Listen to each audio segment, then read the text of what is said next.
এই আওয়ামী লীগ সেই আওয়ামী লীগ যে আওয়ামী লীগ ক্ষমতায় আছে বলে এখন পর্যন্ত আপনার নামে একটা মামলা হয় নাই। এই আওয়ামী লীগ সেই আওয়ামী লীগ যে এখন পর্যন্ত ক্ষমতায় আছে বলে আপনাকে এখন পর্যন্ত সমাজ থেকে শুরু করে সকল মানুষ সমীহ করছে। যদি শেখ হাসিনার ব্যত্যয় ঘটে, আওয়ামী লীগ যদি ক্ষমতায় না আসতে পারে, মুহূর্তের মধ্যে, আধা ঘন্টার মধ্যে আপনার এই লেবাস কোথার থেকে কোথায় পরিবর্তন হবে। আওয়ামী লীগের তো বললাম তো ওইখানেও দেখেছি, আপনারা যারা বললেন না সুবিধা নেয় এমপি সাহেবের কাছে, এখন উল্টাপাল্টা কথা বলে। খুনি মুস্তাক তো বঙ্গবন্ধুর সময় ছিল না?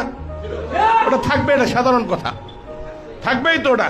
আওয়ামী লীগের হোমরা চোমরা খুনি মোস্তাককে দেখছি বঙ্গবন্ধু বক্তৃতা করছে না, আর এত বড় একটা চুরুট ধরে, দেখেন নাই ছবি অনেকে?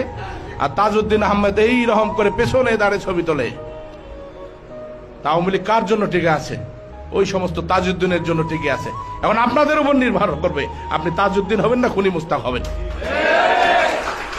আমাদের সংখ্যা ওই বেঈমানদের চেয়ে আমাদের সংখ্যা অনেক বেশি। ভয় পাবার কিছু নাই, শঙ্কিত হবার কিছু নাই।